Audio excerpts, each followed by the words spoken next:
screws, so to speak, with this new Common Core curriculum, don't they? Oh, absolutely. Absolutely. The title says it all. My co-author and I have both been involved in education in our lives. He still is. I was fortunate enough to get out, although at the time I didn't think I was too fortunate. But, I saw the worst of the worst. And to me, doing the book was it was kind of a bit of karma for me, being able to expose some of the things that I saw going on as a professor. One of my favorite anecdotes about the whole education methodology as it's taught in American quackademia, and that's how I refer to it, is just shot through with psychological assumptions, philosophical assumptions. But my favorite anecdote from my teaching days was the fact I used to teach a variety of college level history courses in modern European history, Russian history. Even at one point, I had to substitute for another professor who was on leave for a semester, so I took his diplomatic history of the United States course. And, I had a wide range of courses that I taught. But in teaching modern European history, I used to give essay exams for the most part, because I'm adamantly against the idea of a standardized test being able to capture anyone's process of reasoning. So in the examination, the first question I put in the examination was list 5 things that the Treaty of Versailles stipulated with regard to Germany. Easy question. You can write out your 5 answers. And in the question, obviously, I had to spell Versailles, Versailles. Okay. Fair enough. And the student answered, and incidentally, the student was an education major, all right? And this just goes to show, as far as I'm concerned, how colossally stupefying and stupidizing the American educational system really is, because this student responded by spelling Versailles, Versigh. Versailles, okay? When it's spelled correctly in the question itself. Right. Okay. So, there's such a disconnect here that this whole methodology is made that people aren't even capable of thinking anymore. So anyway, that's kind of my anecdote to get us started.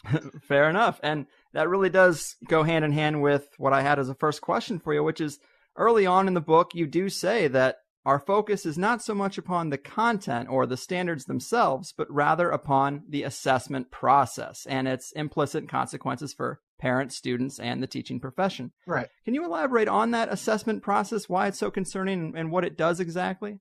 All right. Well, the problem with most of the debate, as far as my co-author and I were concerned with Common Core, is that everybody's focused on the standards themselves. Well, to us, this was kind of a clever distraction, because no one, to my mind, that is involved in education would question the idea that there's a certain central core or body of knowledge that education is designed to hand down, whatever the subject matter you might be teaching, be it history or physics or mathematics or music or whatever. There is some sort of core that everybody acknowledges is there, although individuals might draw up a different list as to what that core might be, but there's substantial agreement. The real problem for us with Common Core is not in the actual idea that there should be some sort of common standard of disciplinary content that gets transmitted, but rather the idea that you can assess that core solely on the basis of standardized tests. Because what Common Core does is it takes the standardized test philosophy, the ACT, the SAT, Iowa Test of Basic Skills that we all grew up having to fill out our little ovals, making sure to stay inside the lines with our number 2 lead pencils, and so on and so forth, is the idea that these tests can test reasoning process at all. They can't. What they're doing is they're providing you with a pre-selected list of answers that you have to choose from. These answers oftentimes punish the student that is much more aware of the subtleties of certain things than the test makers themselves. So that's the first problem. But the second problem is that Common Core's assessment process supposedly takes the standardized test to a new level by making the test questions individually adaptive and responsive to the way the student answers the previous question. All right? So in other words, we're looking at the standardized test on steroids because, like all such things, these are proprietary property. You cannot go in and look at the algorithms, the people involved in setting up these tests, and so on and so forth. So again, you as a test taker are put into an even more insidious box of having to read the mind of the test preparers and to guess their answers. My classic example of what the standardized test, the problem of the standardized test, is, first of all, it's designed to reinforce an official narrative. Let me give you an example. You might encounter on a standardized test, who assassinated President John F. Kennedy? Well, the answer is Lee Harvey Oswald, right? Mm-hmm. But will those tests ever give you the option of selecting from, say, an answer that would say a conspiracy involving a coalescence of interests involving, anti-Castro Cubans, disenfranchised elements of the American intelligence community, or what have you? Because once you get into that kind of question, then you're required to not only know of that research, but be able to argue the case. Well, these tests do not allow you to argue your process of reasoning for anything. Mm-hmm. They simply make you a passive regurgitator of answers that they have pre-selected and that you simply select as the proper response. Right. And they would argue that this is all scientific. Well, we go into a lot of detail about some of these test questions that have appeared on previous tests, and they're anything but. You might be able to come up with the correct answer in a mathematics question, but again, part of deriving that answer is to show how you derive it. I mean, that's part of the mathematical process itself. It's part of mathematical proofs. So it's not simply selecting an answer, it's showing how you reason to that answer. And none of these tests do that. So Common Core puts this all on steroids by making it individually adaptable. Your response is individually adaptable to the individual student. So this to me is the indicator that it is a huge data mining operation, number one. And number two, what the standardized test, particularly in this instance where it's individually adaptive, what this means is that the test itself becomes kind of a loyalty test. Do you accept the standard narrative? Are you capable of knowing it and regurgitating it, or do you not? So, there's any number of ways to look at this, but the bottom line is, for us, it's just a massive expansion of the surveillance state, and it's handing over, in the guise of education, to these testing corporations mountains of data, which, again, are proprietary to them. They can, in turn, use that data, sell it, and so on and so forth. So as far as we're concerned, it's a huge, huge scam. I'm right there with you. Cheers to that. And I love the old George Carlin line that they just want obedient workers. And I think that's the best term for what they're trying to churn out. Yeah. And, I got some friends, I think a lot of people do, who might be in the teaching profession. And I thought about, as I was going through this book, how would they respond to some of these things? And really the question that I think they don't ask that you do in the book is, when was the last time that a teacher went to a seminar or something to study their actual discipline, as opposed to the new standard for how they're supposed to, quote, manage their class? Right, exactly. American quackademia is focused on what I consider the claptrap of educational methodology. So in other words, school districts will pay you to go to conferences, or require you in many cases to stay after school and attend the latest workshop, where you basically are subjected to all sorts of childish activities that are passive aggressive in nature, designed to make you be a team player and all of this, codswallop. But basically, you would be hard pressed to find a teacher, say a teacher of English, that would be paid to go attend a conference in the latest scholarship in literary criticism, or the latest findings on such and such an author, in scholarly research, or if you're a mathematics teacher, going to a conference of mathematicians and hearing the latest papers in mathematics. They're not interested, in other words, in the content of the disciplines that you are supposed to teach. What they're interested in is making the teacher a kind of equivalent to a paralegal. In other words, the teacher is now kind of a licensed parapsychiatrist who gets their certification in applying the latest psychological or educational theories in the classroom. And that's what they spend most of their time at these conferences, quote unquote, learning to do.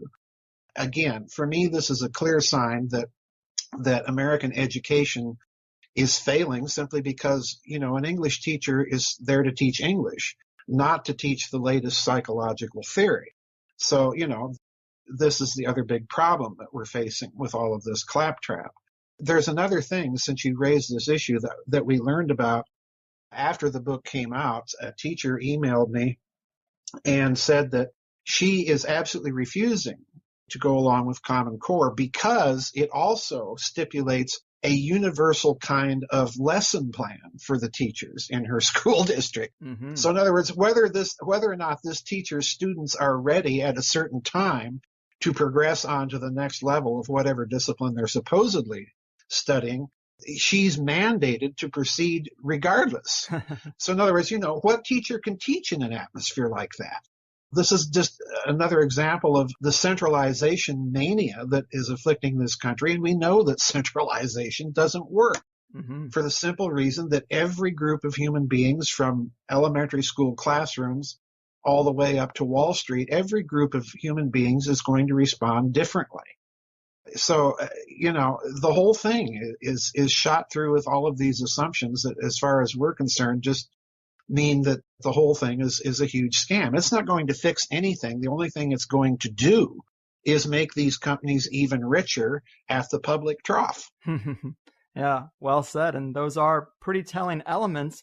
And let's look at some of the people and the money behind this thing, because people tend to think philanthropists like Bill Gates and their foundations who fund education are doing charitable works, just the best altruistic stuff. But of course, what are the red flags that you see that tell you that there's a deeper agenda here? They don't have our best interests at heart.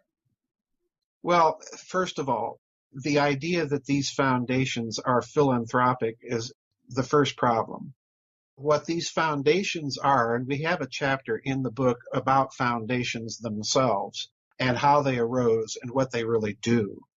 What they do educationally is they act as gatekeepers for the officially approved narratives, is what they do. And they fund those who agree with those narratives and withdraw funding or keep funding from those who don't. So this is the first problem. The second problem with these foundations, and this is an observation that was not made by us, it was actually made by the counsel of the Reese Committee in the U.S. House of Representatives back in the 1950s that was investigating foundations, a fellow by the name of Rene Wormser. And Wormser made the observation that what these foundations in effect are the way that the wealthy can retain control of their wealth while putting them into a special chartered entity that avoids taxation because these are nonprofit entities. So in other words, it gives them a huge amount of power. And he made the observation that because of this phenomenon, the closest analog to them were the medieval military orders like the Templars or the Hospitallers or the Teutonic Knights.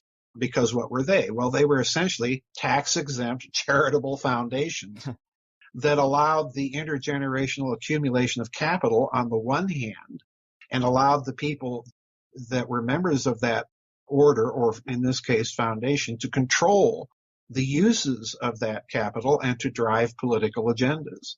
I look at Mr. Gates and his backing of Common Core with a very jaundiced, skeptical eye for the very simple reason that, again, under the computerized, individually adaptive assessment process, which again is standardized testing on steroids now, what he's really doing is driving an agenda simply designed to put more and more profits into his computer technology companies. That's all it is. So this is not an education solution. There's even a case that we put in the book of a Common Core conference, a get-together, where they invited everybody except, guess what? teachers. Of course. They invited administrators and superintendents and principals and so on and so forth, but no teachers. Because, of course, that's where the rubber meets the road. And most teachers I've talked to are simply appalled at what they see in Common Core. So, again, I really question whether or not these foundations really are philanthropic to begin with. I think all along they've been designed to promote the agendas of the super rich. Mm-hmm. And, we see where that's led us. Yeah, not only is it better for them in terms of expanding wealth and power, as well as limiting liability, they also get the PR currency for all these, quote, noble deeds that nobody ever looks deeper on. Exactly. So if we go back a few years and look at who laid the foundation for what we have now and who should we be holding responsible, you paint a nice bold target on this Wilhelm Wundt character as well as John Dewey. Can you talk to us about them a bit and some of the history here? Well, this is very, very crucial for people to understand why American education, and I'll be just very blunt here, why American education sucks. All right. Wilhelm Wundt was basically one of the founders not only of psychology, but of educational psychology. And his philosophy was that if we were going to put psychology on any sort of scientific footing at all, we had to be able to reduce it to a materialistic approach, because only the material, in that kind of nifty Cartesian dualism between matter and mind, could be measured. The mind was something that was personal, subjective, and all of that. It couldn't be measured. You couldn't take out a tape measure and measure it. So he began, for want of a better expression, the materialistic turn in psychology. And he set up a laboratory at the University of Leipzig in Prussia at the time, and began to churn out students that he had trained in this approach to psychology. And basically, it's very important to remember that Pavlov was one of his students, because Wundt took the approach that because of the fact that the then reigning scientific paradigm was materialism, that humanity itself, the human being as an individual and humanity as a collective, was basically a stimulus response mechanism. So in other words, the educator had to design appropriate environments in the classroom. And this is why teacher certification here is now important, and why I suggested earlier that the teacher is nothing but kind of a parapsychologist in this view, because the teacher is supposed to design the most apt stimulus response environment for the student to learn in. So there's your turn away from the content of the discipline to a focus on the methodology of actually communicating that discipline in that context. So he trains a whole generation, either directly or through people that he has trained who then train others, who influence American education at the end of the 19th century and all the way on into the 20th. And I would even include people like George S. Counts or James Bryant Conant of Harvard University, or even Henry Chauncey, who sets up the educational testing service in Princeton, as people that were imbibed with this philosophy of humanity as a stimulus response mechanism. It works out very well if you have that philosophy for Madison Avenue and Wall Street, because you're creating a generation of consumers rather than people who can think critically about anything.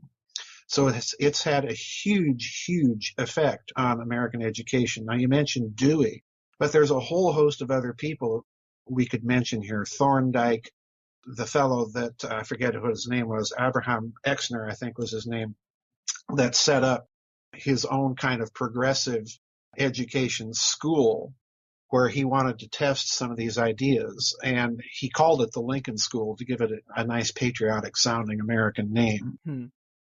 And we bring out the fact that John D. Rockefeller sent his three sons, David, Lawrence, and Nelson Aldrich, to this school where, as a result of their experience, all three of the Rockefeller brothers had difficulty reading. They don't enjoy reading. In fact, they find it tedious. They find it difficult. Well, I'm sorry. If you're a member the elite and you've sent your kids to that kind of school, then you're ending up with a stupid elite. And we're in an election cycle that certainly is proving that to be the point. They've surrounded themselves with their own philosophy to the point that they can't even think outside their own narratives anymore. So this is the other danger of Common Core, I think, and the whole progressive education philosophy, the materialism that underlies it.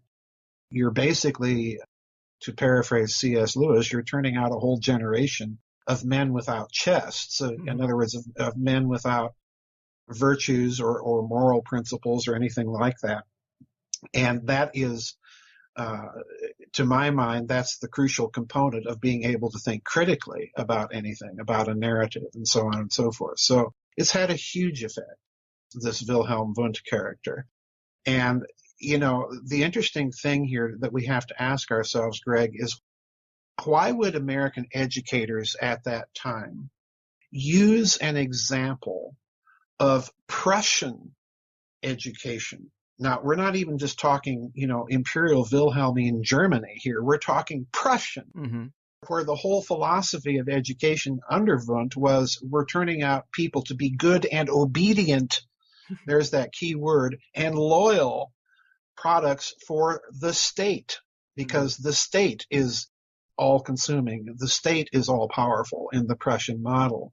Why would Americans turn to that model as a thing that they want to model American education on? Why did they abandon the tradition that we had inherited from, the Oxford universities in England, and which played a huge role in setting up our own big name universities, Harvard, Yale, Princeton, and so on? Why would we abandon that tradition for something inherently alien to our philosophy of government, to our philosophy of culture, to our understanding of individual liberties, and so on and so forth? Why would we do that? And the answer is, when you read these people, they really do believe in that Prussian philosophy. They really have abandoned their commitment to that Anglo-Saxon tradition of individual skeptical, critical inquiry. So, it's staring us right in the face if we stop and think about the obvious part of it. Mm-hmm. Well said. And I do love that Rockefeller anecdote, because for once it looks like they actually got a little bit of a taste of their own medicine. And yeah, it's nice to see that once in a while. But I guess, you kind of alluded to this, but it does seem like that has shown itself in the game plan today. They don't seem to be quite as nimble or effective in some ways, or at least as quick to be able to pivot as they once were, wouldn't you say? Right. Well, yes, I would agree with you wholeheartedly. Several years ago, on the late George Ann Hughes's radio show called The Bite Show, I pointed out that the so-called elite really seems to be very, very stupid. In other words, they are using the same playbook because they don't know anything else. They have dumbed themselves down in the process of dumbing everybody else down, to the point, and this is something that Catherine Fitz made me aware of last year. Last year in July, The Economist magazine in Great Britain, which, most people think of as the magazine of record for the British oligarchy, all right? Well, last July in 2015, The Economist magazine ran an op-ed piece about the calcification, this is their words, not mine, the calcification of the American political class. And the effect of the article was, you're kidding, you're running Jeb Bush and Hillary Clinton again? Can't you guys come up with something different? Well, the answer is no, because our own political elite has been calcified. It can't think outside of its own construct and its own box. And this, the election that we're seeing now, as far as I'm concerned, is really a referendum. It's not an election in any classic sense. It's really a referendum on, do we want more of this global centralization and these idiots running the world and running it according to a paradigm that's never been tested or proven and seems to be breaking down under the strain, or do we want something different? I really look at it that way. And if you factor in education here and the materialist turn that it took in the 19th century, I think what you're looking at is the collapse of that materialist philosophy. These people are clinging to it, Greg, doggedly, when science itself, particularly quantum physics, is increasingly pointing not toward a material primacy, but really towards the primacy of mind and of consciousness itself. Mm-hmm. So why would we stick to Bill Gates and these other people that are advocating the same old on steroids and not reassess the basic philosophical principles that have led to this educational mess? That, as far as I'm concerned, Greg, the way to solve it is, first of all, get rid of the requirement for teacher certification. It is to the point. I have a PhD from the oldest English-speaking university in the English-speaking world, all right? Now, incidentally, that university has never been accredited by any American accreditation agency, thank goodness. But I cannot go into a high school classroom and teach American history or European history or whatever because I don't have a teaching certificate from some teacher's college where I spend time learning the latest educational claptrap and playing silly games. And quite literally, that's oftentimes what these courses consist of, is playing games. Right. So we have to examine the whole structure as far as we're concerned. And this is really kind of what we were arguing in the book. We have to examine the whole structure itself. And, we're in basic agreement with John Taylor Gatto, the famous American teacher that's written so many books. Yes. And he's come right out and said the whole system has to be completely scrapped. No amount of money is going to fix this because the assumptions and the institutions put into place on the basis of those assumptions are completely fallacious. Mm-hmm. Yeah. The elite are getting what they pay for. They built this thing to churn out obedient workers, and it's working just great. Yeah, and now we have bank managers that can't balance a checkbook, so it's no wonder that we have trillions of dollars unaccounted for at the Pentagon or in this bank or that bank, because when you're dealing with stupid people, the immoral people, the greedy people, the criminal class can thrive. Right. And that can be a silver lining or an even scarier assertion, depending on your perspective. Precisely. So we have this campaign to dumb us down, and then we could also throw in this element of drugging us down, which is something that happened a little bit later, right? Yeah. Well, we don't talk about that much in the book, but that's quite true.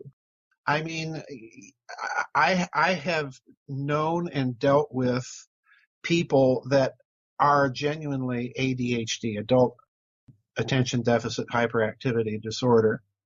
I've met and dealt with people like that. So I do think it does exist. However, I think the other problem here is that basically, and this is particularly true of little boys, less so of little girls, but basically they're diagnosing simple, young male behavior all the time as ADHD, and they're drugging these kids with all sorts of stuff that basically turns them into zombies. Mm-hmm. Not in contact with their emotions, not in contact with their thought, and above all, not able to reason or think critically. This goes back to why I always insisted as a professor on giving essay exams, because it's in the act of writing that you learn the art and craft of analyzing a position and arguing either against it or for your own position or for that position or what have you. It's in the act of writing that you're actually reasoning something, not simply spitting out an answer that the student is having to guess that the professor or the teacher or some hidden committee compiling test questions for standardized tests wants. So for me, the critical thing as a professor back when I was teaching was to be able to see if someone was genuinely engaged intellectually with the subject matter and able to understand it and argue a position based on the facts and data that they had been presented. That for me was the key element. And you can't get that on a standardized test, and certainly can't get it on a test that is now computerized, individually adaptive, according to the latest psychological theory by a committee of test compilers in Princeton, New Jersey, or in Seattle, Washington, or wherever. Mm-hmm. Right. And the almighty infallible system. It's like, yes, exactly. Right. They're using the teachers as scapegoats and trying to say, the reason the schools suck is because these teachers, there's no standard. It's the teachers. Oh, yeah, exactly. It's all the teachers' fault. And if anything, what this system has done, Greg, is it has created what I call the subversive teacher and the subversive student. Because there are, and if you're a teacher listening to this, and you probably have experienced this in your own career, because the system dictates to you that you have to do such and such by such and such a time and get such and such a result on such and such a standardized test. And you realize at some point when you're in the classroom teaching a group of people that this is simply not going to work for these people. So you teach your discipline to the best that you can.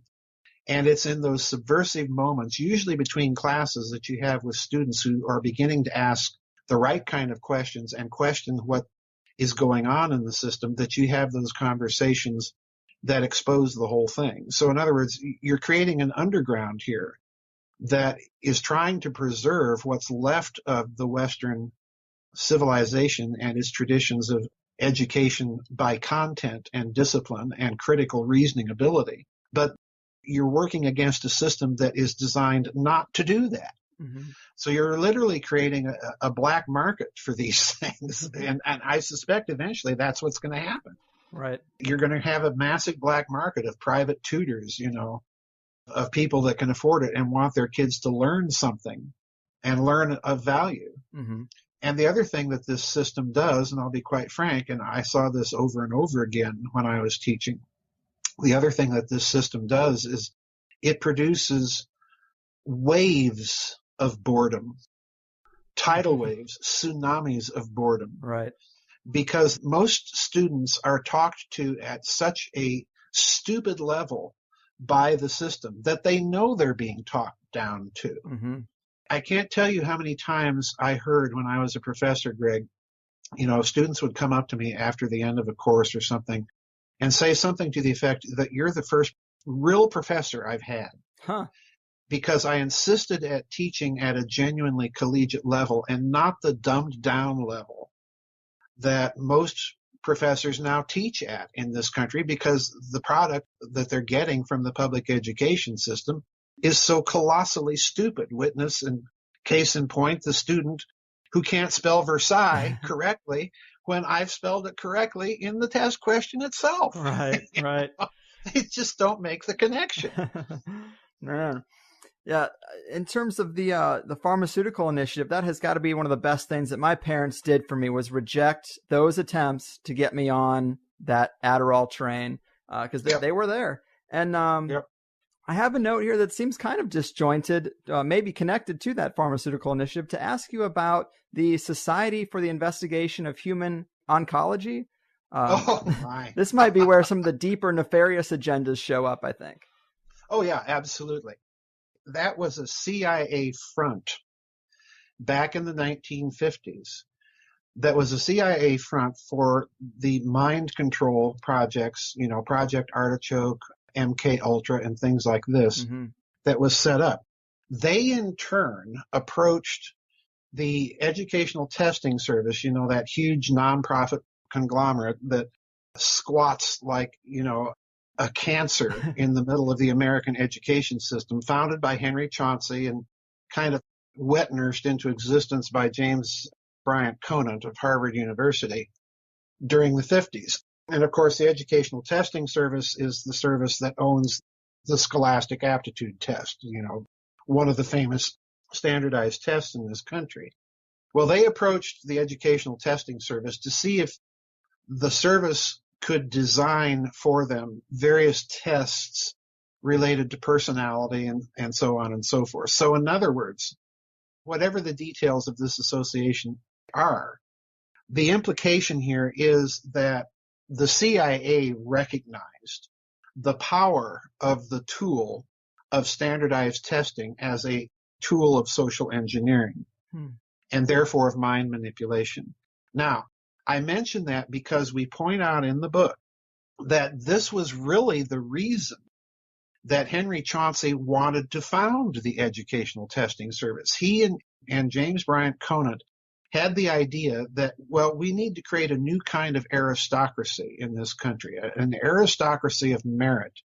And we're going to go search for the best and brightest people, and we're going to give them better education than the kind of education we're giving everybody else. And the way to do this is to test on a national level and to quote unquote test scientifically, enter the standardized test. In other words, the test itself becomes a sorting mechanism. You get certain scores, you're eligible for certain scholarships, you're eligible for entrance into this major university instead of that little university out there in the plains of the Midwest somewhere, and so on and so forth. So it becomes a tool of the American oligarchy to perpetuate their power and bring other people in. The problem is, of course, that they selected what can only be called a kind of computerized phrenology to be able to do this. You know, the old idea that you could measure a person's mental capacity by taking calipers and measuring the brain. When it's interesting to me because they even adopted the Iowa test of basic skills at one point. I remember seeing this as a kid, would have these calibers, these phrenology calibers, as part of its logo stamped right on the test. So, you know, they've adopted a very blunt measurement instrument here to try and identify the more gifted students. And in illustration of this fact, we point out in the book a number of sample test questions from the 1960s in science, particularly in physics, which is kind of my bailiwick, where the answers on the SAT that the Educational Testing Service wanted were quite patently and simply wrong, okay?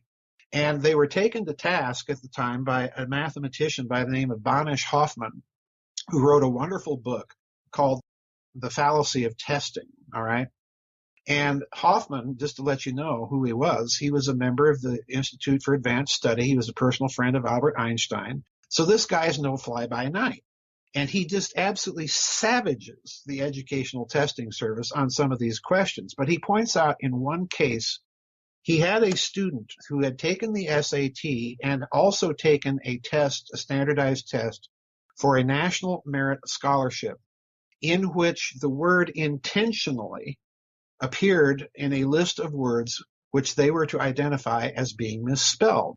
And the word intentionally was misspelled with an S, all right? And the Educational Testing Service, of course, wanted the students to identify this as the misspelled word. But the problem was this student was smart.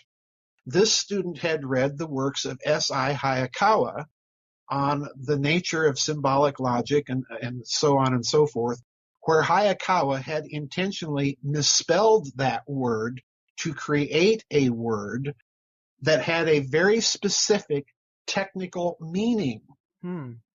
So in other words, the word wasn't misspelled and the student knew that it wasn't misspelled.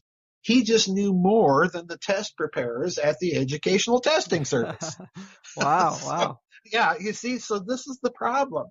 You can have a committee of experts and there's always going to be some fallacy of the footnote somewhere that a bright student is going to be punished for knowing on the basis of these standardized tests, because it puts them into the position of having to guess, do they know this or do they not know this? And if they don't know this, then I select this answer. But if they do know this, then I select another answer. So it's not a scientific measure of the student's intelligence. It's only a measure of whether or not they can guess what's in the mind of a committee that they don't even know. And now Bill Gates wants to put all of this on computers and make the questions themselves individually adaptable by some algorithms and theories of some anonymous committee? No. No. Boom. There it is, man. So to get a little bit deeper and maybe also tie this into some other work that you've done, Mm-hmm. I've heard you discuss the fairly complex elements where we see the larger transhumanist agenda as well as a tie-in of ancient esoteric doctrine Mm-hmm. playing a huge role in the changes that they're making to us through the schooling system. Maybe you can elaborate on that a bit and help us understand this deeper crossroads. Well, I'm not quite certain as to what you're getting at, but my fear is that with this idea of individually adaptive, computerized, standardized tests, that what they're building out is basically two things. They're driving two memes into society. The first meme is if it appears on a computer screen, it's true, which would be, the 21st century equivalent of if Walter Cronkite said it on CBS Evening News, it's true, okay? Mm-hmm. Or if the New York Times says it, it's true, all right? Now, we see that mass media paradigm that held sway throughout the latter half of the 20th century breaking down. But what is being substituted in its place is if it's on the internet, it's true. If it's on an ebook, it's true, and so on and so forth. So they're driving that meme. In other words, they're driving a dependency on machines, and they're driving a kind of intellectual passivity before the agenda here. But the other thing that they're doing, in my mind, Greg, is they're also trying to create, by means of driving that meme into society, they're trying to create the acceptability Mm-hmm. of the merger of man and machine. And to me, that is the most disturbing thing, because you see the transhumanists wanting to implant people with microchips and so on and so forth, or download and upload memories into computers so that they can have their virtual immortality and, all of this happy nonsense. To me, that's the most frightening thing, because in that kind of environment, what you're taking out of the learning process itself is the human mentor, the teacher, the professor, whatever. You're taking out of the process the human element, and you're substituting a very mechanistic element. You're reducing the student to a machine. You're reducing the student to an algorithm. And this is what I find to be the real heart of the problem here. And if we can go a step further and envision this philosophy in place, say, in the next century, well, why even bother having a school where you interact with other human beings? Why not just learn online at home? And there's some places doing this already. Mm-hmm. There's some places, they're not building libraries full of old-fashioned things called books, and, where you're interacting with other old-fashioned things like students and teachers. You're doing this all online. Right. I've got news for people. I write all of these books, but most of the information that are in my books, you cannot find on the internet. They're in old books. They're in obscure books. They're in books that you have to literally buy and mark and read. Right. So they're also the other transhumanist impulse. The third thing I think they're driving here is they are attempting, by means of all of this, to cut people off from their own culture and tradition. And to me, that is the central core of the problem. Because in the absence of a culture and tradition, basically anything goes. Right.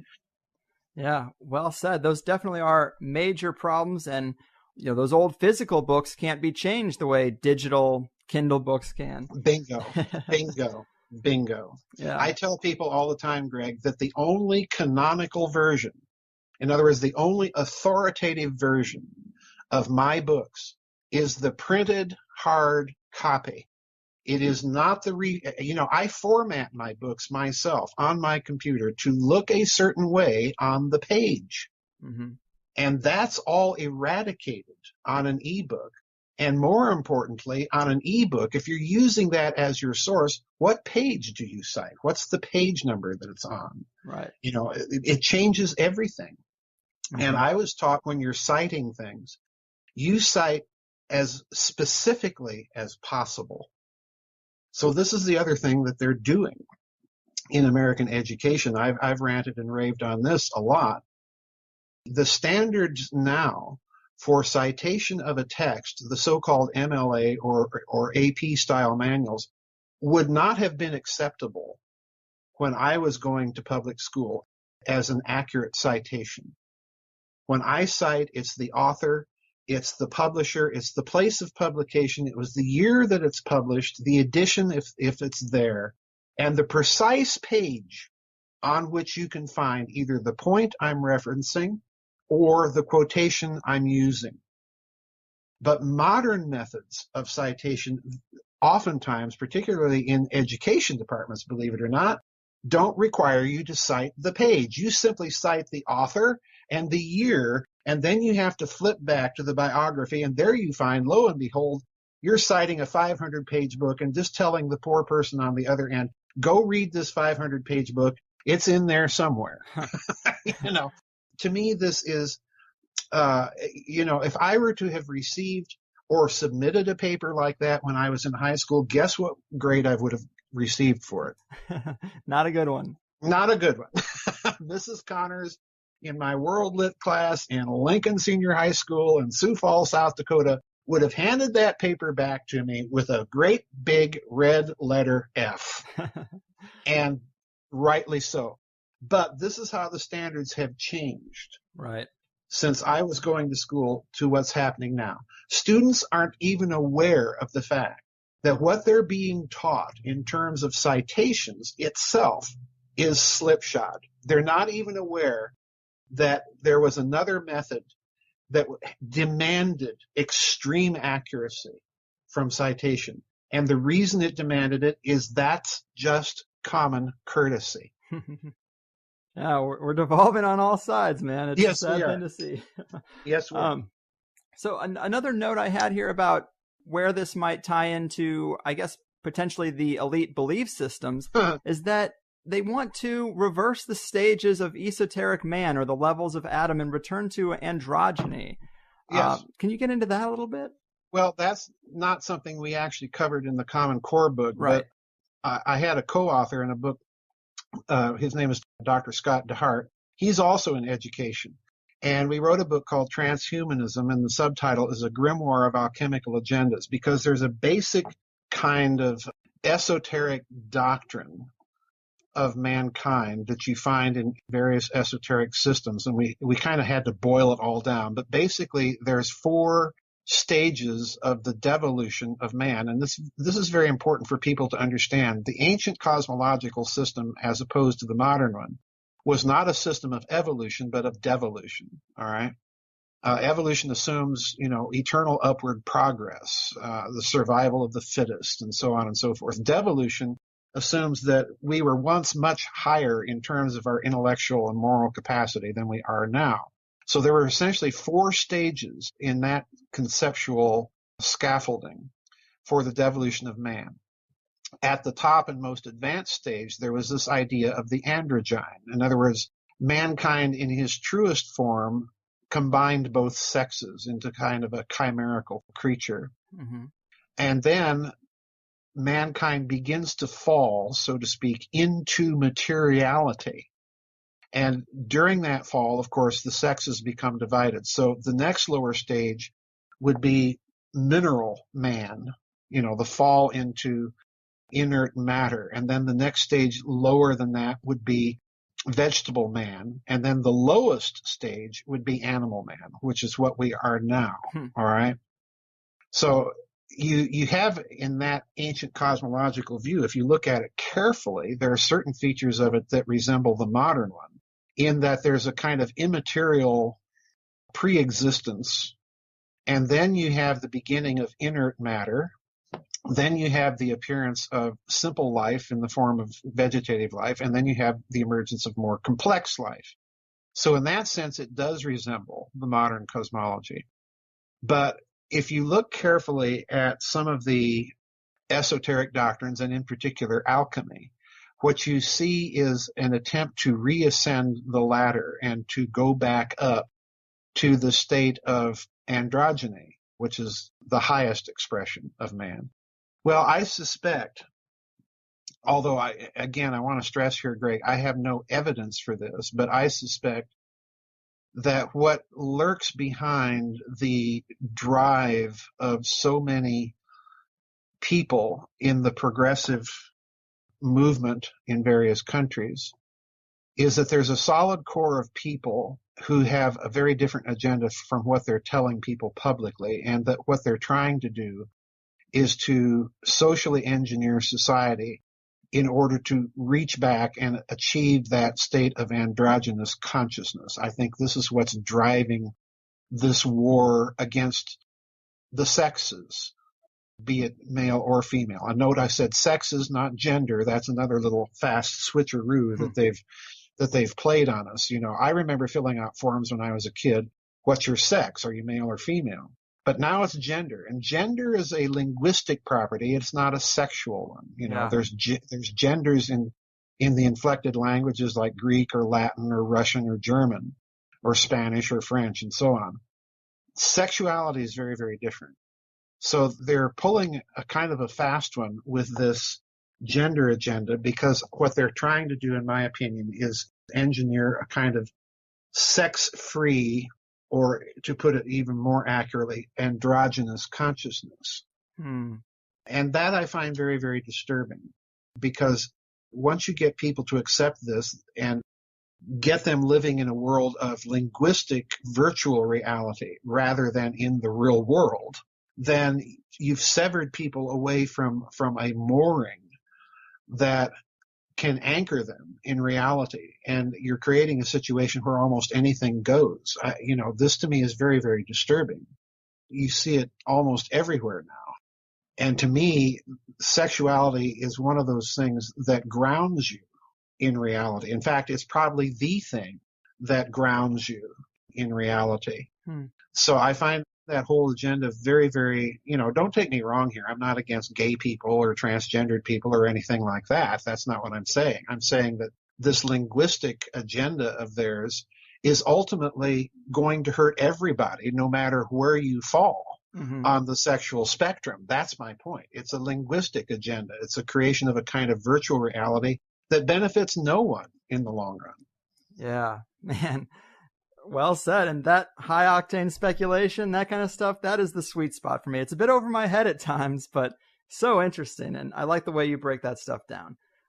So I want to get into your other book that came out this year. But before we close out on the education topic, what sort of advice would you have for teachers or even parents who are being made aware of these problems and need some better options for their kids? Well, the first thing I would advise is we are to the point, I think, socially and culturally and as a civilization, where we are just going to have to stand up and say no. We're fast approaching the time that we are going to have to make some very hefty decisions on what we're willing to die for. And I'm putting it that bluntly because I believe the crisis is fast approaching that state of profundity. But the other thing I think that once you've made that determination that you're just going to stand up and say no to all of this, that the next thing you have to do is start to organize how can we resist all of this in a way that is, so to speak, particularly in this country, constitutionally approved.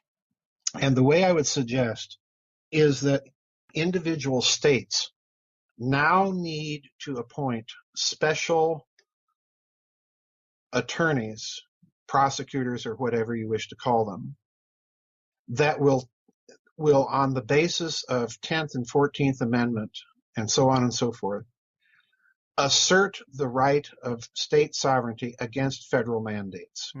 Whatever federal mandates may come down in all of these, huge omnibus bills that nobody in Congress reads, these have to be challenged all the way up to the Supreme Court. Just tie them up in litigation. We saw something of that effort with Obamacare, but as far as I'm concerned, they rolled over way too early with that. They should keep harping on that, but every other federal mandate, the forced vaccinations, Common Core, everything that is tied to a federal mandate of how states must spend their money should now be tied up in litigation. Absolutely. That to me is the most practical way in the short term that I think that we can respond to some of this stuff and start fighting this trend towards massive global centralization, which, as we can see, isn't working anywhere. It's not working in Europe. It's not working here. It didn't work in Russia. The Russians learned that lesson. So, they're the ones crying the loudest lately about this trend towards Mr. Global and letting multinational corporations run everything. Over and over, you're hearing from Russia that no, the sovereign nation is not obsolete. Thank you very much, Mr. Rockefeller and Mr. Brzezinski. And by golly, we're going to stick to it, and we're going to defend our country, and we're going to defend our culture. And incidentally, isn't it interesting that Russia is playing host to this year's International Homeschooling Conference? Russia. Now, turn the clock back 30 years, folks, and ask yourself if that would have been possible in Brezhnev's or Chernyenko's or Andropov's or even Mr. Gorbachev's Russia. No, certainly not. So in other words, it's like we're in this upside down world here.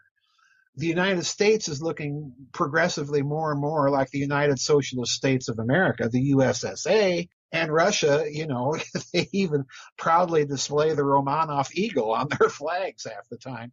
Russia is embarked on this weird new experiment in culture and nationhood, a kind of postmodern experiment, as I like to call it.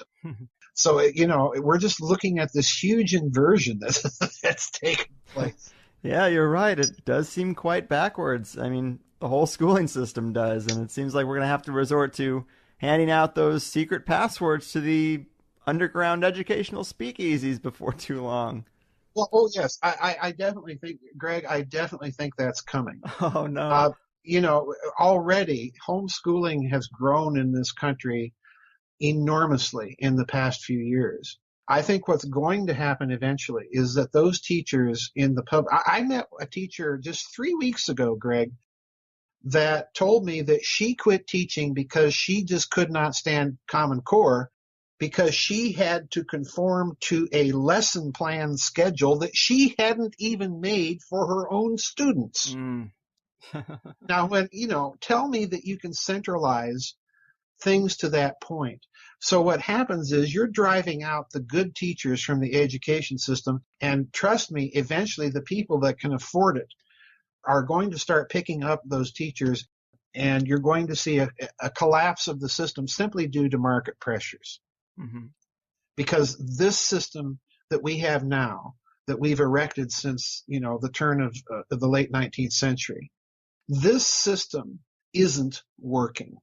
It's producing a bumper crop of stupid people who are more focused on the latest football game than they are on the Constitution or on physics or mathematics or literature or music or whatever. And by music, incidentally, folks, I don't mean the latest band. I mean something going back a couple hundred years. Right. So, we have a bumper crop of idiots in this country. And more, I think the people that have the money recognize this. And they're simply pulling their kids out of this public education nightmare. And again, that comes down to just saying no. Amen. You said it, man. So to segue over into hidden finance, rogue networks, and secret sorcery, the fascist international 9/11 and penetrated operations, I have to say that doing a show like this over the years, I've gotten a little bit of 9/11 fatigue, whether by accident or design, or a little bit of both. It's kind of like Hillary Clinton, Donald Trump fatigue. I know. Oh yeah, touche. And after having Dr. Judy Wood here and making her case for exotic energy weapons being used on the Twin Towers, I kind of expected to close the books on it for a while, but you dig up some really interesting stuff in your investigation. It's got to be talked about, and it can be complex, but just give us a little overview of the Joseph Farrell approach to the 9/11 events. Well, my approach is essentially similar to other 9/11 truth researchers, but my conclusions are very, very different. In any criminal investigation, particularly where murder is involved, you want to know what the murder weapon is. Right. And in the case of the Twin Towers, if you look at the 9/11 truth community, there has been literally an inability of people to talk to each other civilly. You mentioned Dr. Judy Wood. Well, there are some people out there in the 9/11 truth community that absolutely hate her. True. For proposing the idea. Right. We should be on the same side. Yeah, and how she manages to keep her head and to remain courteous to these people, I just don't know. But they've come up with some of the most ludicrous criticisms of her. I read one guy proposing the model of mini nukes as the mechanism for the destruction of the Twin Towers, just absolutely raking her over the coals because she didn't provide a model for how she thought this exotic energy weaponry would work. Well, my question back to him is, explain to me how a mini nuke works. What's the critical mass? What's the nuclear fuel? What's the neutron cross section? What's the half-life? And so on and so forth. And they'd never do this. So, it's tit for tat as far as I'm concerned. What she's trying to do is simply propose a model that she thinks makes sense of certain amounts of the evidence. And the same with the mini nuke people, and the same with controlled demolition people, and so on and so forth. My approach to the question of the murder weapon is that why must we conclude when we have evidence for all of these models, and all of these models have certain problems also? All right. So my approach is it's kind of like the old Agatha Christie novel, Murder on the Orient Express. They made a movie out of this with Peter Ustinov. And at the end of the movie, like all Agatha Christie books, the detective, in this case Hercule Poirot, gets everybody together in a room and gives the solution, wraps it all up in a neat, tidy package with a bow on it. Well, in the case of Murder on the Orient Express, what you had was a case of everybody murdering the victim, but using a different way to do it. So in other words, this to me describes the 9/11 truth community perfectly, because they've all assumed that there's only one level of deeper player involved in 9/11, and therefore the murder weapon must reflect that player. What I'm suggesting is that even at the deep level of the operation, that you might have been dealing with a penetrated operation, and that there might be even deeper levels than a second level rogue network operating inside the American government. And how would they signal their presence? Well, if they penetrated an operation in which they knew that some of the mechanisms to take down the Twin Towers would be either controlled demolitions or nanothermite or mini nukes, the three standard ones that most 9/11 truthers accept. Well, how would you signal your presence to that group and pin it to its own plan, like a chess pin? Well, you do so by using a technology that signaled to that group that planned and orchestrated the event, that signaled to them that they were facing another player that had just revealed itself. Okay, and this is what I think actually happens. You do have, I think, enough signatures of some sort of exotic technology there at 9/11 that fall outside the three standard mechanisms of controlled demolitions, be it standard explosives, nanothermite, or mini nukes. I do think that Dr. Wood is absolutely correct on this. So the real question is, what does that signify in terms of the perpetrators? Well, to me, it signifies that you're dealing with three levels, not two. You're dealing with the patsies, the people flying the airplanes into the buildings. At a deeper level, you're dealing with a rogue network within the American intelligence community that had the capacity to plan the event and to plant controlled demolitions, or had access to mini nukes or nanothermite and so on and so forth. And what's their goal? Well, their goal is to do exactly what happened, to inject American power into the Middle East. And this is what they did. But the problem there is, as I've always thought, Greg, is you wouldn't have needed to destroy those buildings. You would only have needed to severely damage them in order to create enough of a climate of opinion to inject American power in that way. It's when the buildings come down with whatever exotic technology that brings them down that you're dealing with a penetrated operation. And particularly, I think, if Dr. Wood is correct, and I happen to think she is, I've adhered to the exotic weaponry hypothesis myself since 9/11 happened. I watched it happen. So that was my first thought when I saw what happened. So, she's not alone. She certainly is kind of out there alone on her own trying to defend the hypothesis, but she's certainly not the only one that advocated it. There was another gentleman that did so years before she published her book, and then he later retracted it. But, I review what he said in my book very carefully. So I'm looking at a Hercule Poirot, Agatha Christie, Murder on the Orient Express type of thing, where everybody, everybody essentially is in on the movie, but they're in on the murder, I should say, but using a different murder weapon. Yeah. Oh man, I really find this penetration pretty exciting. I guess like most penetrations, but to break down the three levels, you say level 1, we have the patsies, the hijackers, right, the official narrative. Right. Level 2, we have the planners from within the American military apparatus. There's got to be some. And then thirdly, this fascist international group who seem to flip the script on the other two at some point. That is the best and most succinct summary of the position I take. And the reason, and the people are going to think, fascists.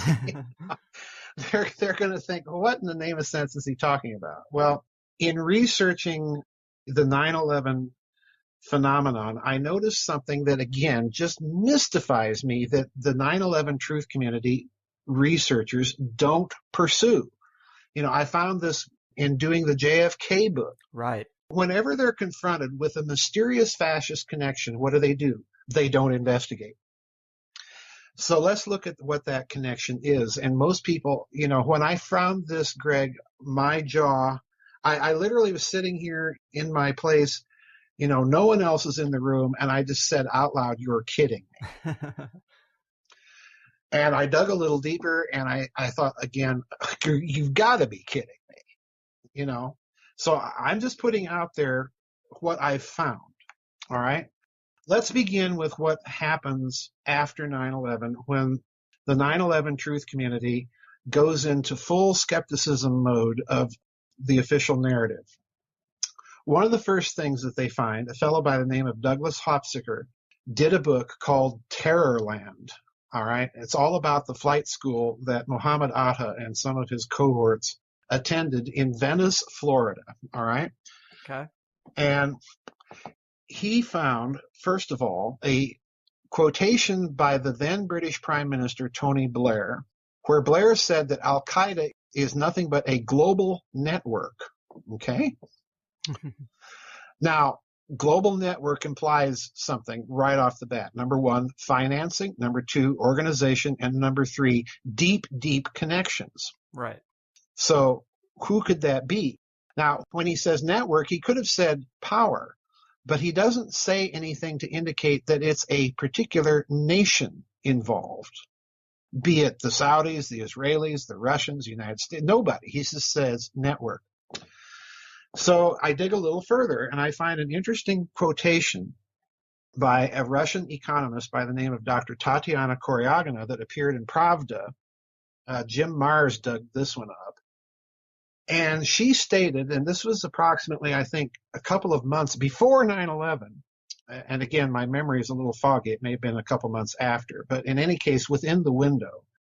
She says that the United States is going to be attacked on its own soil in a kind of fake terrorist attack, but really it's coming from a small group of very powerful people, a network, she calls it, which has in excess of $30 trillion at its disposal to recreate the world the way they want. Pretty on the nose. Yeah, pretty on the nose. I'm thinking, okay, here we have Tony Blair says it's a network, and we have a Russian economist writing in Pravda that says it's a network. Okay? It's not a country. So in other words, we're dealing there right off the bat with a kind of prima facie indication that there's a third level to this thing.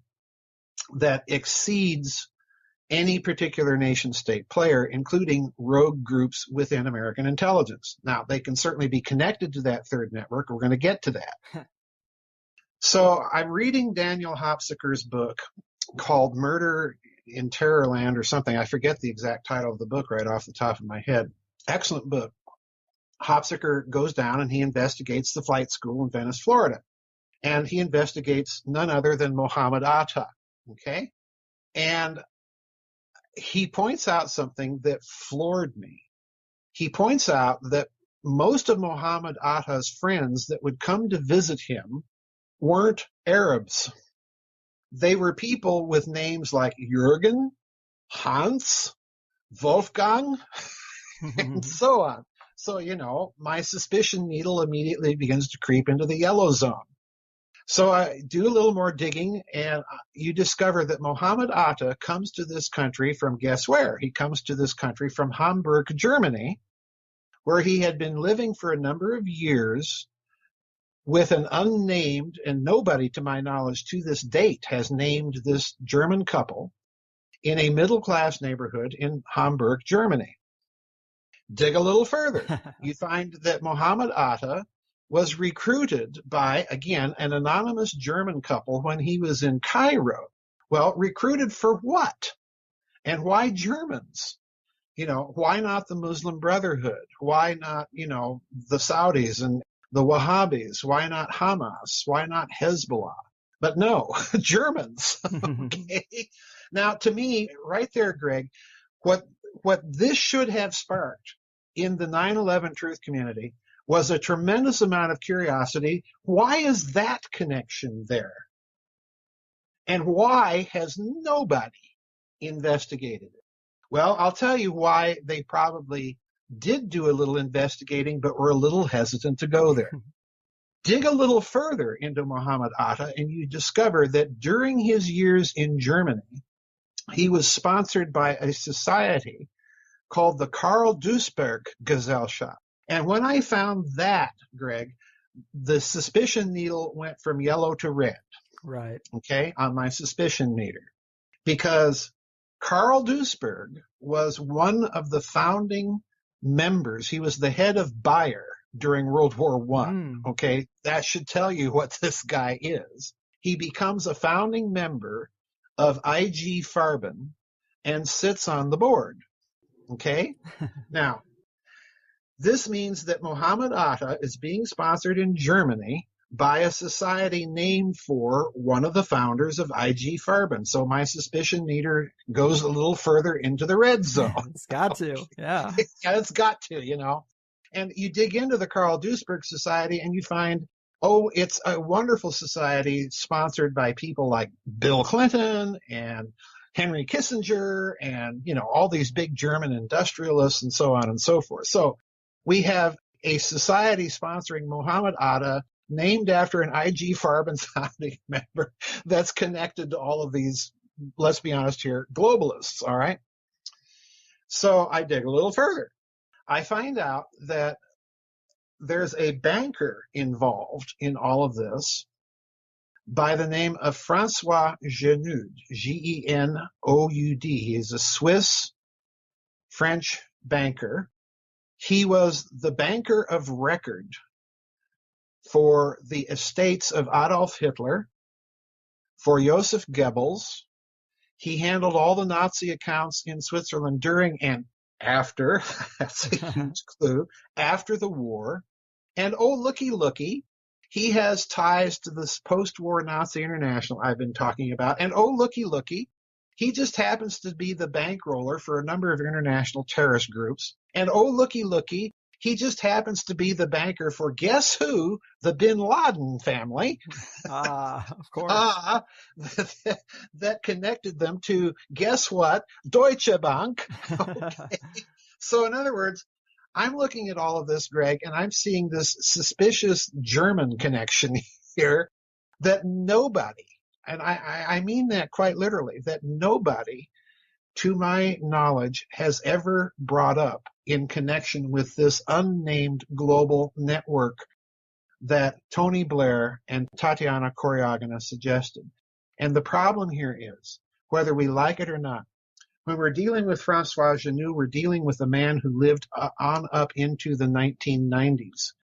And he was deeply connected to all of these different fascist groups. So it does look to me like we're dealing yet again with some sort of global, for want of a better expression, fascist mafia that is behind this. Now, the problem is, could this be the group that would have had access to an exotic energy technology such as Dr. Wood or the fellow that I review in the book have suggested might have been involved as one of the quote unquote murder weapons? Well, if you've read any of my books about this post-war Nazi international, you'll discover that all along I've been arguing that this group, when it fled Europe at the end of World War II, deliberately made an effort to retain control of its most exotic and advanced hidden research black projects, and simply relocated all of these initially to South America. So over time, with enough money and so on, could such a group have access to technologies like that? Well, we have to look at none other than the Secretary of Defense, William Cohen, under Bill Clinton, who at a conference said, yes, we are very worried that terrorist groups are going to get their hands on some of these exotic weapons and be able to manipulate weather or create earthquakes and so on and so forth. So he's implying by the nature of the case right there that there's an exotic energy technology that is not in the hands of any one sovereign nation. It's in the hands of somebody else. So, connect the dots at one end and the other. And I think you see what the picture is. Right. Great summary. And it is a tangled web for sure. Oh, absolutely. I mean, when I found out this stuff about Mohammed Atta, Greg, I was just dumbfounded. Yeah. It was confirmation of an intuition that I had when 9/11 happened. We were all glued to the television set. And to me, it was like, I was a boy during the JFK assassination, and it was like deja vu because already they were putting out a certain spin, a certain storyline. But as I was watching all this, I was thinking, no, it doesn't make sense. There's something much, much deeper going on here. And, right.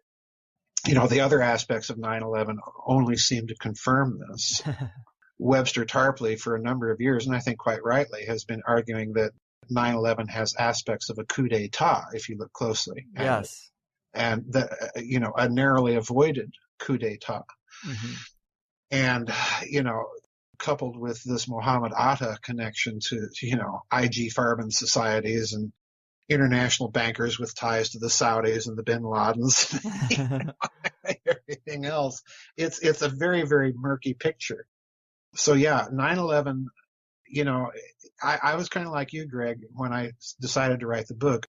It was, well, do I write this and put it out there, or do I fall victim to my own sense of 9/11 exhaustion? And I just decided, well, no, it's time to put this out there, because there may be another way of looking at this whole thing that even the 9/11 truth movement hasn't really considered. Right. And I'm so glad you did put it out there. But as we start to wrap this up, by the time this show airs, because I don't think we're going to get it out in time, it's going to be close, but we'll most likely know who the next president is. And on the plus side, we can actually get through all this drama. But as I've been reading your 9/11 breakdown and hearing about these multiple levels and the notion that it seems like the fascist international network has somewhat broken off from the American machine, as it seems to be declining in its usefulness, I'm curious how you see this relating to the supporters of the two horses in the presidential race, or the back and forth FBI investigation of Clinton, or really anything between the lines of what we're seeing in the mainstream news. Well, I've said all along that my approach to this election and the two candidates, first of all, I view this election not simply as an election. I view it as a referendum on two very, very different ideologies of the future. One ideology is the standard globalist mantra of the obsolescence of the nation state, the multicultural agenda, the centrality model, and everything being run by big corporations for the glorious benefit of the big corporations. And the other candidate represents an ideology opposed to this centralizing model that is reasserting the sovereignty of the nation state, the centrality of having a culture and protecting and defending it. And when you look at it in that fashion, and I've been saying this, for a number of months now since Donald Trump emerged as the Republican nominee, what I think you see is these two candidates really represent two factions of the American deep state that are battling it out right behind the scenes. I've made no bones. I call Trump the mafia candidate because you cannot be in the business he's in, particularly where he's, done most of his business, without having to have had at some point in your business dealings with what we now call the mob or the mafia. Now, there's one thing about the American mafia that people forget, and that is it is intensely patriotic, has been traditionally so.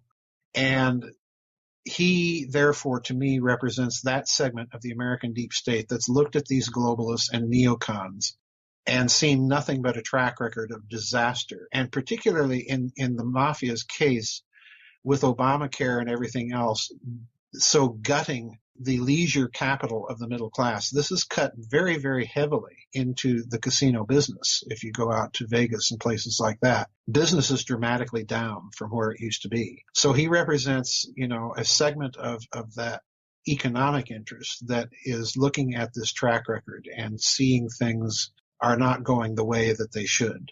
So I view this as a contest really between not only different opposing ideologies, but different factions within the American deep state. Now, it's interesting that just, I think yesterday, Greg, it was that Dr. Stephen Pichenik, a psychiatrist that has had dealings with and been part of the CIA, just came out with a YouTube video where he said that, in effect, what you're seeing now is a soft counter coup against Hillary Clinton and the globalists by a group of people within the American military intelligence community that are deeply dissatisfied with the direction that things have been going for the last 30 years under the Bush-Clinton nexus.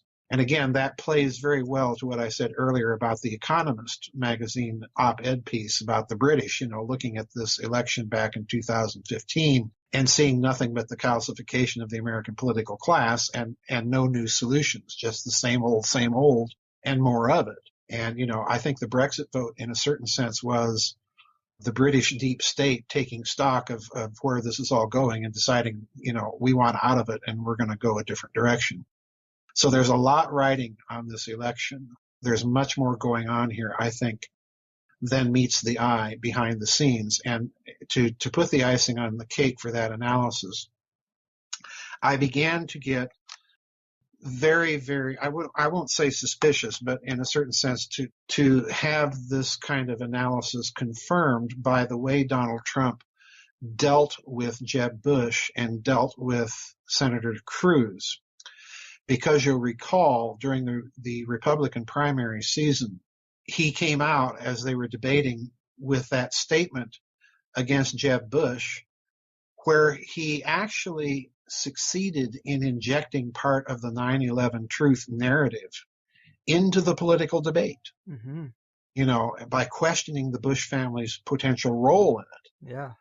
Now, that was huge because and he did it with a sense of finesse and timing that I don't think many people appreciate, because Bush's candidacy was already failing.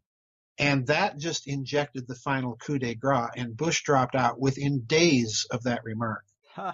And I think it was because, by someone of Trump's stature injecting that into the mainstream meant that they could no longer take refuge behind the official narrative. And then what happened to Senator Cruz? Well, he dropped that little bombshell about Senator Cruz's father having been in New Orleans and in the circle of people that surrounded Lee Harvey Oswald. And therefore, he was making the implicit connection of Senator Cruz to the JFK assassination. Well, as a response to this, of course, Senator Cruz began by denying and so on and so forth. But eventually, the researchers were able to show that Senator Cruz's father really was in New Orleans and apparently did have some sort of loose networked connection to that whole circle of goings on down there. So what happened to Senator Cruz? Well, his donations began to fail dramatically after that statement. And sooner rather than later, he drops out of the race. Now, what that signals to me is that somebody is feeding Donald Trump with a lot of intelligence and a lot of careful, studied practice on when and how to drop those little zingers into the conversation.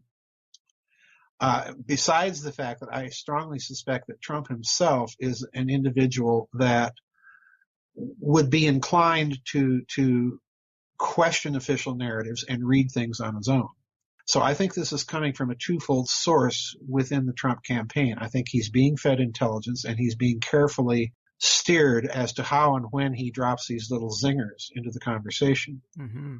And he's not afraid of doing so. You know, he's dropped a number of zingers into the presidential debates. He dropped quite a few zingers in that joint dinner with Cardinal what's-his-name, right, that he and Hillary appeared at. He's done this repeatedly, and this plus the fact that Stephen Pachenik has come out with this soft coup video of his suggests to me, by way of a kind of confirmation, that yes, there's some sort of an ad hoc intelligence presence in the Trump campaign.